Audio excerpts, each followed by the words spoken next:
সম্মানিত সুধী, আসসালামু আলাইকুম। সুপ্রিয় শিক্ষার্থীবৃন্দ, সিলেট ডিভিশনাল অনলাইন স্কুলে তোমাদের স্বাগত জানাচ্ছি। আমি শওকত আলী আহমেদ, সহকারী শিক্ষক, সরকারি সেবালিকা উচ্চ বিদ্যালয় সুনামগঞ্জ। তোমরা জানো যে আমি সিলেট ডিভিশনাল অনলাইন স্কুলে প্রথম থেকেই বাংলা দ্বিতীয় পত্রের উপর ধারাবাহিকভাবে আলোচনা করছি। এরই ধারাবাহিকতায় আজ আমি তোমাদের সামনে সমাস নিয়ে হাজির হয়েছি। আজ আমরা আলোচনা করব সমাস।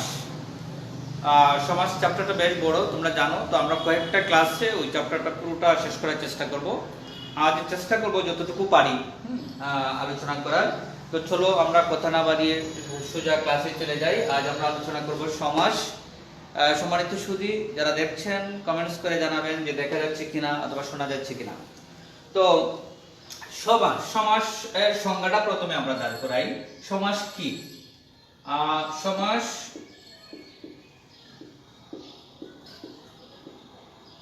শব্দের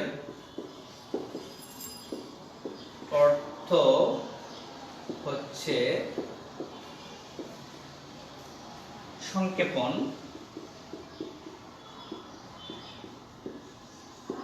বা মিলন বা একাধিক পদকে একপদীকরণ।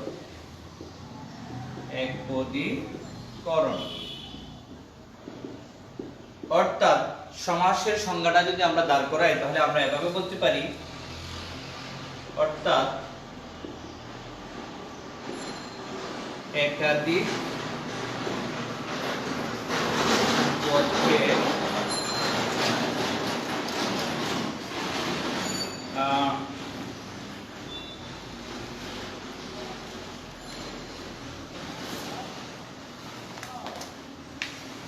অর্থাৎ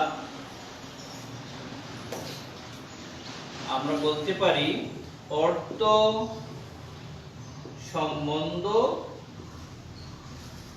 আছে এমন একাধিক পদকে এক পদে পরিণত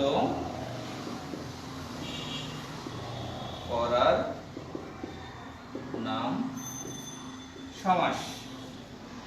ঠিক আছে, এটা হচ্ছে সমাসের একটা সংজ্ঞা আমরা দাঁড় করালাম। সমাস শব্দের অর্থ হচ্ছে সংক্ষেপণ, মিলন, একাধিক পদকে একপদীকরণ। অর্থাৎ অর্থ সম্বন্ধ আছে এমন একাধিক পদকে এক পদে পরিণত করার নাম হচ্ছে সমাস। এটা আমরা সমাসের একটা সংজ্ঞা দাঁড় করলাম। সম্মানিত সুধী, যারা দেখছেন একটু কমেন্টস করে জানাবেন দেখা যাচ্ছে কিনা, শোনা যাচ্ছে কিনা।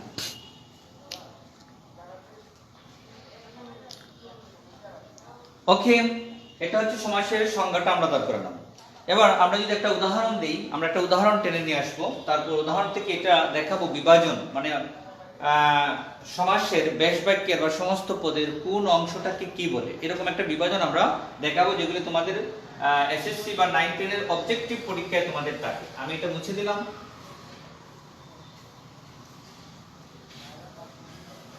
ঠিক আছে, আমি একটা एग्जांपल দিই। ঠিক আছে, আমি একটা বাক্য লিখলাম, বিলাত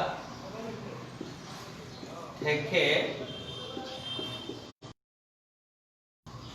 তাহলে এটা হবে বিলাত ফেরত। বিলাত থেকে ফেরত, বিলাত ফেরত। তাহলে কি দাঁড়ালো? এই যে আমি বাক্যটা লিখলাম, এটা একটা নাম আছে, এটাকে বলে, এটার নাম হচ্ছে সমাস বাক্য।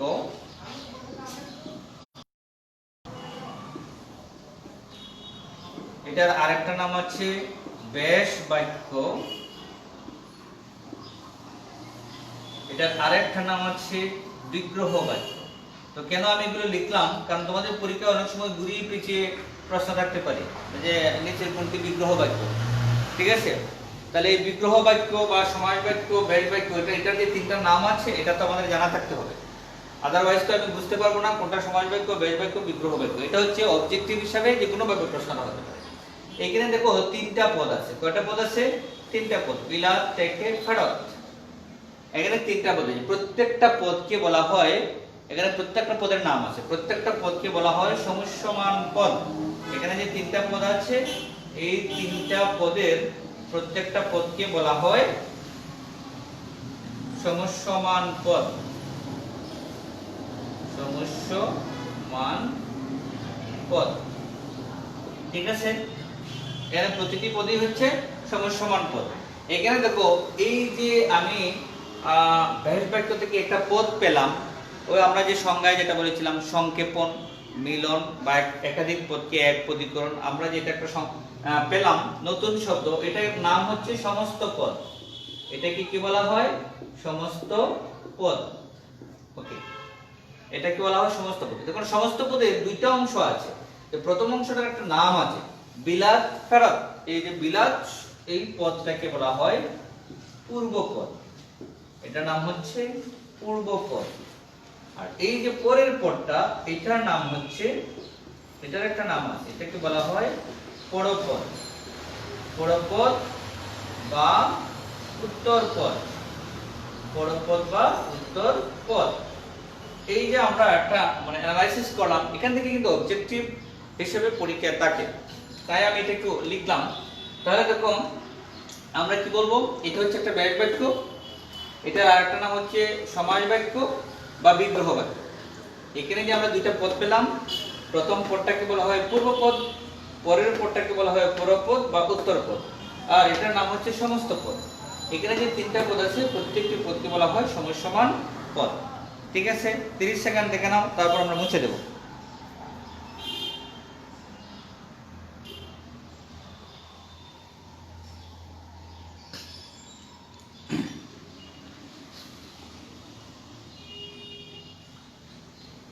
আচ্ছা, এবার আমরা যাব সমাসের। এখানে একটু বলে নিই, সমাস আসলে আমরা কেন ব্যবহার করব, মানে বাংলা ব্যাকরণের সমাসের গুরুত্ব কতটুকু। সমাস হচ্ছে কি করে বাক্যকে সংক্ষিপ্ত করে। আমরা একটু লিখে এগুলি দেখো, সমাসের গুরুত্ব, কেন আমরা সমাস পড়ব।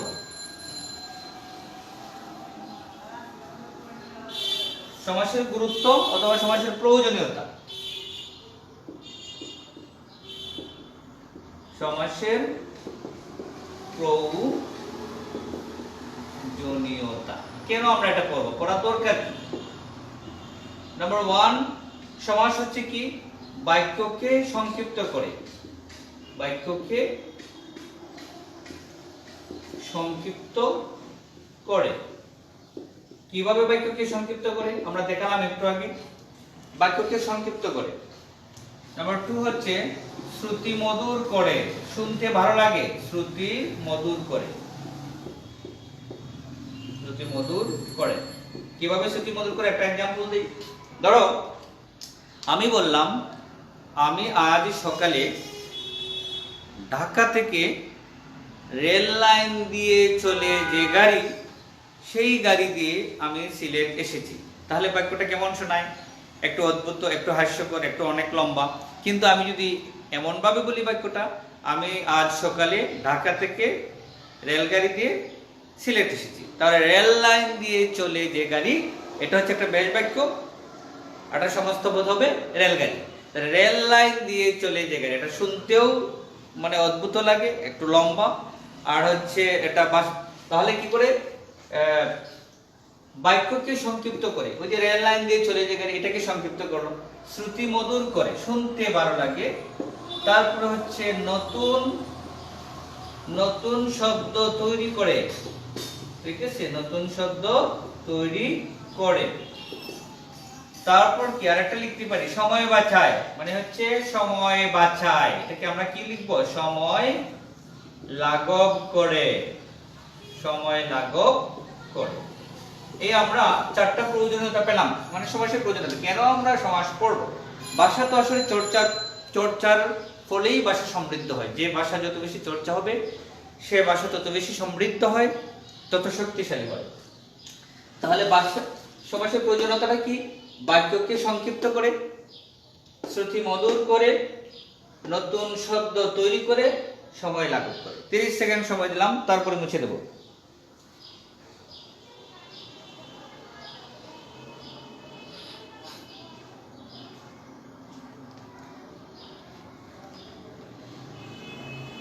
ওকে, এখন আমরা যদি এটার প্রকারভেদে যাই, আসলে সমাস কত প্রকার, তাহলে আমরা দেখব সমাস কত প্রকার। প্রকারভেদ,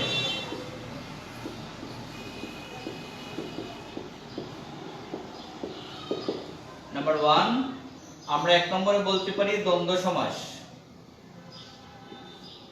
দ্বন্দ্ব সমাস। 2 নম্বরটা হচ্ছে কর্মধারয় সমাস।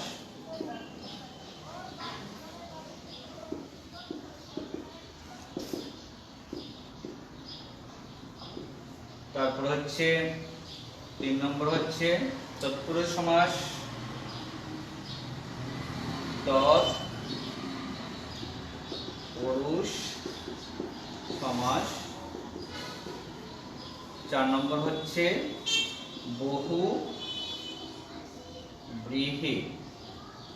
বহুব্রীহি সমাস। 5 নম্বর হচ্ছে দ্বিগু সমাস। 6 নম্বরে আমরা লিখতে পারি অব্যয়ী ভাব সমাস। এই হচ্ছে 6 প্রকারের সমাস।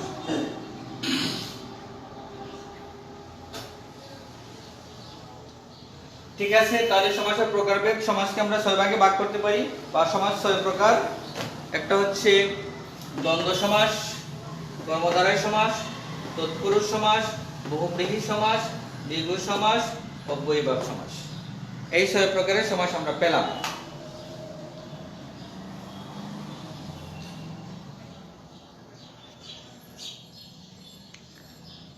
তো এই 6 প্রকার সমাসের মধ্যে আজ আমরা আলোচনা করব শুধু দ্বন্দ্ব সমাস নিয়ে।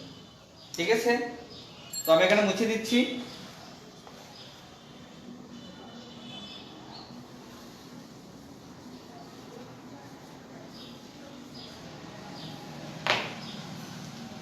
দ্বন্দ্ব সমাসের সংজ্ঞাটা আমরা প্রথমে লিখে নিই, যে সমাসে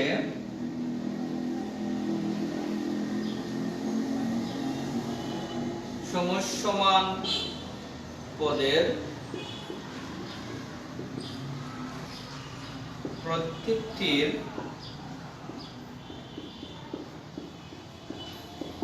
অর্থের প্রাধান্য থাকে, অর্থের প্রাধান্য থাকে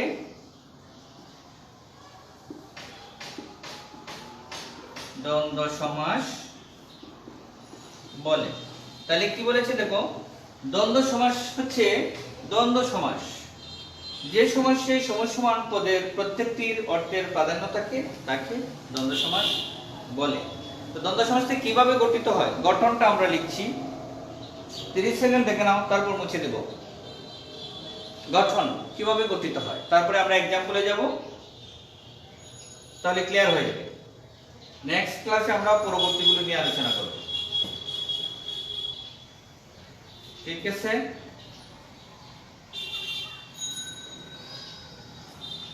গঠনটা হচ্ছে দেখো কিভাবে দ্বন্দ্ব সমাস গঠিত হতে পারে। গঠন আমরা বলবো দ্বন্দ্ব সমাস গঠিত হতে পারে 1 নম্বর বিশেষ্য, মানে পূর্বপদ, মানে বেশ বাক্যের প্রথমটাও হবে বিশেষ্য, পরেরটাও বিশেষ্য, মানে এটা হচ্ছে বিশেষ্য প্লাস বিশেষ্য। হতে পারে বিশেষণ প্লাস বিশেষণ, মানে বিশেষণ এবং বিশেষণও দ্বন্দ্ব সমাস গঠিত হতে পারে। হতে পারে সর্বনাম প্লাস সর্বনাম। হতে পারে ক্রিয়া প্লাস ক্রিয়া। হতে পারে ক্রিয়া বিশেষণ প্লাস ক্রিয়া বিশেষণ। এভাবে দ্বন্দ্ব সমাস গঠিত হতে পারে। এছাড়াও এগুলি ছাড়াও কিন্তু আরো আছে, আমি সবগুলি লিখছি না, আমরা উদাহরণে গেলে সবগুলি চলে আসবে। এভাবে কি হতে পারে, দ্বন্দ্ব সমাস গঠিত হতে পারে। তারপর দ্বন্দ্ব সমাসের দুই একটা বৈশিষ্ট্য আছে, বৈশিষ্ট্যগুলো আমরা লিখব, তারপরে আমরা উদাহরণে যাব। ঠিক আছে, তাহলে গঠনটা একটু দেখে নাও 30 সেকেন্ড। এভাবে দ্বন্দ্ব সমাস গঠিত হতে পারে।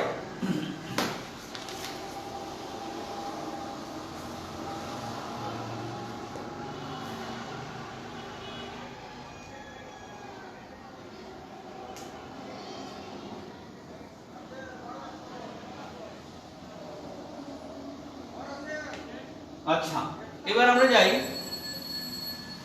বৈশিষ্ট্য। বৈশিষ্ট্য বলতে আসলে আমরা কিভাবে ব্যাস বাক্যটা দেখে আমরা বুঝতে পারবো যে এটা দ্বন্দ্ব সমাস। কিভাবে বুঝবো? বৈশিষ্ট্যটা হচ্ছে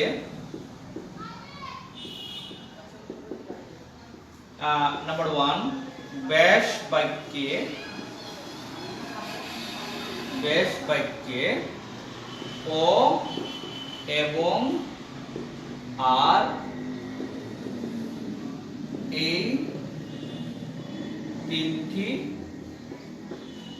অব্যয় পদ থাকে। অর্থাৎ এই তিনটি অব্যয় পদ দেখলে ব্যাস বাক্যে আমরা বুঝবো যে এটা দ্বন্দ্ব সমাস। অর্থাৎ দ্বন্দ্ব সমাসে ও এবং আর এই তিনটি অব্যয় পদ থাকে। সমস্ত পদে সাধারণত হাইফেন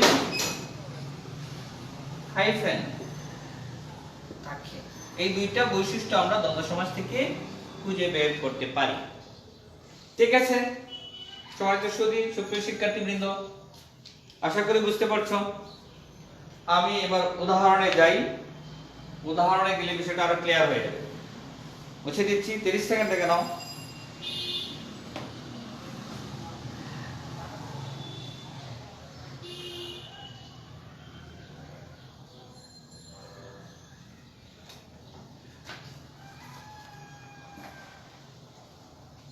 ওকে, এবার আমি কিছু উদাহরণ দিচ্ছি।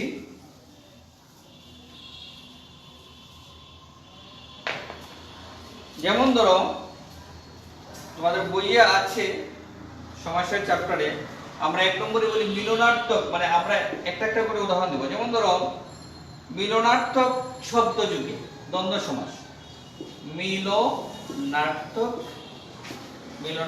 দ্বন্দ্ব মানে হচ্ছে এটা মিলনার্থক শব্দ যুগে দ্বন্দ্ব সমাস হয়। তো মিলনার্থকটা কি? যেমন ধরো মা বাপ, মাসি পিসি, মা বাপ, ঠিক আছে। তারপরে ধরো মাসি পিসি, ঠিক আছে। এগুলো হচ্ছে মিলনার্থক, যার সাথে যারা মিলে। এটা ব্যাস বাক্য কি হবে? মা ও বাপ, মা বাপ, ঠিক আছে। ব্যাস বাক্যটা কি হবে? মাসি ও পিসি। ওই যে বলেছিলাম ও এবং আর এই তিনটি অব্যয় পদ থাকবে ব্যাস বাক্যে, ঠিক আছে। তাহলে এরকম হতে পারে মিলনার্থক দ্বন্দ্ব। বিপরীতার্থক শব্দ যুগে দ্বন্দ্ব সমাস হতে পারে বিপরীতার্থক। আমি শুধু ব্যাস বাক্য আর লিখছি না, एग्जांपल গুলো লিখছি, ঠিক আছে। বিপরীতার্থক শব্দ যুগে দ্বন্দ্ব সমাস গঠিত হতে পারে। যেমন ধরো দা কুমড়া। কিভাবে বিপরীতার্থক হলো? আমরা জানি দা কুমড়া এটা হচ্ছে বিপরীতার্থক, মানে হচ্ছে ভীষণ শত্রুতা। এটা একটা বাগধারা আছে, দা কুমড়া ভীষণ শত্রুতা, মানে কুমড়াকে দায়ের কাছে নিলে দা কেটে দেয়, বিপরীতার্থক। তাহলে দা কুমড়া। ওহি নকুল, ওহি মানে সাপ, নকুল মানে নেইল বা বেজি, যেটাকে আমরা আঞ্চলিক ভাষায় বলি ওহি নকুল। তাহলে দুইটা সব সময় ঝগড়া করে, ঠিক আছে। এইজন্য এটা হচ্ছে বিপরীতার্থক, ওহি নকুল। এরকম হতে পারে আরো স্বর্গনরক, ঠিক আছে। এটা হচ্ছে বিপরীতার্থক, সরি আমি সেটা বিরোধার্থক, এটা বিপরীতার্থক না, এটা হবে বিরোধার্থক। বিরোধার্থক আর বিপরীতার্থক প্রায় কাছাকাছি, একই। হ্যাঁ, বিরোধার্থক। 3 নম্বরটা লিখছি বিপরীতার্থক।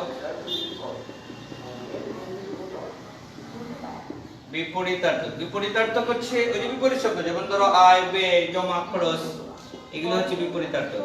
আয় ব্যয় জমা খরচ। এগুলো হচ্ছে বিপরীতার্থক দ্বন্দ্ব সমাস। তারপরে আছে অঙ্গবাচক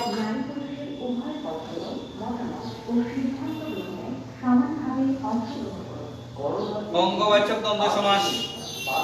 যেমন ধরো হাত পা, নাক কান, হাত পা নাক কান, এগুলো হচ্ছে অঙ্গবাচক দ্বন্দ্ব সমাস। ঠিক আছে, একটু দেখে নাও, পরে মুছে দিব, মুছে দিয়ে পরের বাক্যগুলো লিখবো।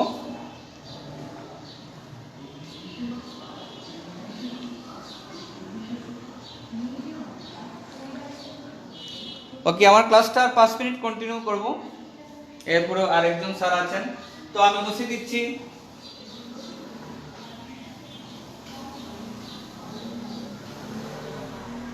অঙ্গবাচক। এরপরে আছে সংখ্যাবাচক দ্বন্দ্ব সমাস। 5 নম্বরে আছে সংখ্যাবাচক। ঠিক আছে, সংখ্যাবাচক দ্বন্দ্ব সমাসে আছে ধরো 7 5, আমরা অনেক সময় বলি যে 7 5 ভেবে কাজটা করি নাই, ঠিক আছে, বা 19 20, 19 20 এর ভাগ দ্বারা এর অর্থ হচ্ছে সামান্য পার্থক্য, ঠিক আছে। এইভাবে সংখ্যাবাচক দ্বন্দ্ব সমাসও গঠিত হতে পারে। তারপর হচ্ছে সমার্থক শব্দ যুগে। সমার্থক শব্দ যুগে দ্বন্দ্ব সমাস গঠিত হতে পারে। সমার্থক শব্দটা কি? যেমন ধরো হাট বাজার, হাট আর বাজার আসলে সমার্থক শব্দ, হাট বাজার, ঠিক আছে। তারপরে মনে করো গড় দুয়ার ইত্যাদি, ঠিক আছে। 7 নম্বরটা আমরা যেতে পারি প্রায় সমার্থক বা সহচর শব্দ যুগে দ্বন্দ্ব সমাস। এটাকে বলে প্রায় সমার্থক বা সহচর শব্দ যুগে দ্বন্দ্ব সমাস। সেটা কেমন? যে আমরা বলি অনেক সময় কাপড় চুপড়, আসলে চুপড় তো কোনো শব্দ নাই, তাই না?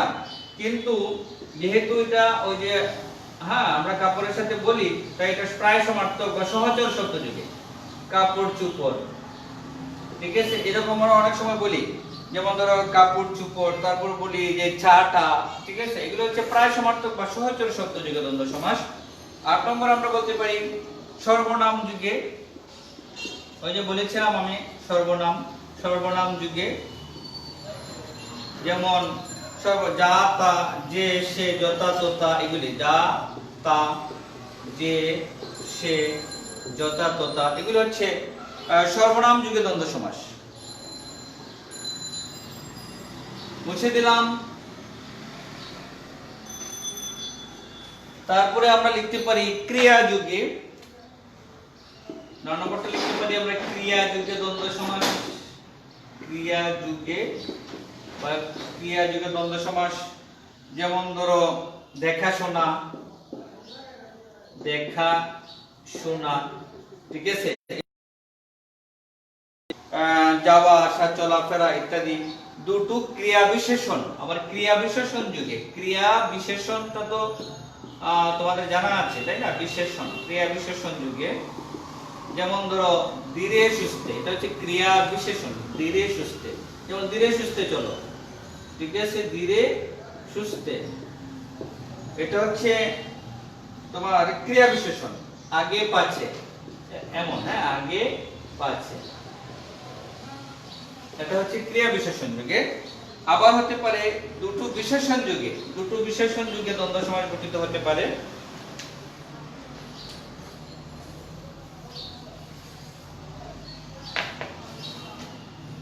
দুটি বিশেষণ যুগে দ্বন্দ্ব সমাস গঠিত হতে পারে। যেমন ধরো ভালো মন্দ, ঠিক আছে, ভালো মন্দ। তো এরকম আরো শব্দ হতে পারে কম বেশি, আসল নকল, ঠিক আছে, বাকি বকেয়া। সুপ্রিয় শিক্ষার্থীবৃন্দ, আশা করি তোমরা বুঝতে পারছো। আমি আর 2 মিনিটের মধ্যে ক্লাসটা শেষ করে দেব। আর একটা এখন লাস্ট আমি যেটা বলবো সেটা হচ্ছে, একটা আছে দ্বন্দ্ব সমাস, একটা আছে অলুক দ্বন্দ্ব। তো অলুক দ্বন্দ্বটা কি? অর্থাৎ যে দ্বন্দ্ব সমাসে ব্যাস বাক্যের বিভক্তি লোপ পায় না, সমস্ত পদে এসে ব্যাস বাক্যের বিভক্তি লোপ পায় না, সেটা হচ্ছে অলুক দ্বন্দ্ব। যেমন আমি একটা অলুক দ্বন্দ্ব,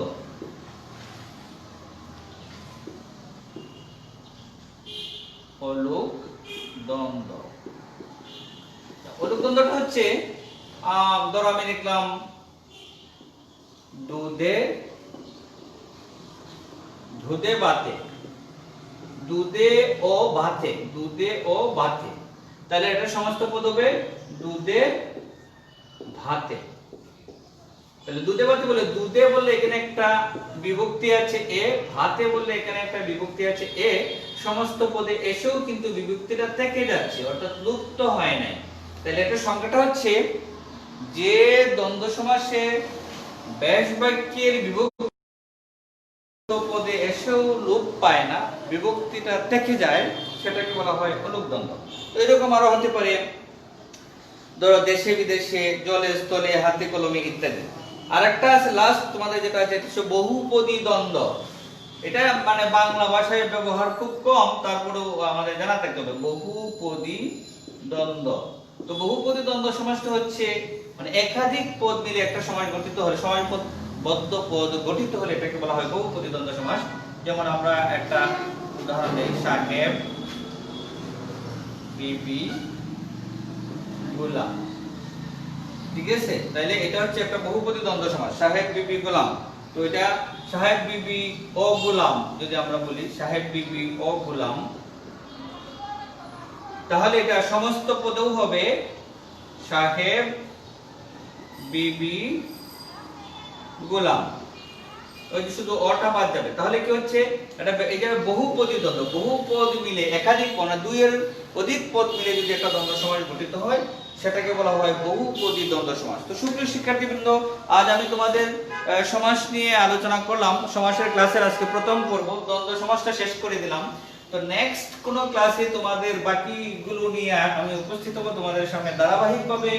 তো সে পর্যন্ত তোমরা ভালো থেকো, ঘরে থেকো, নিরাপদে থেকো, সুস্থ থেকো। সবাইকে ধন্যবাদ জানিয়ে আমার ক্লাসটা আমি এখানেই শেষ করছি।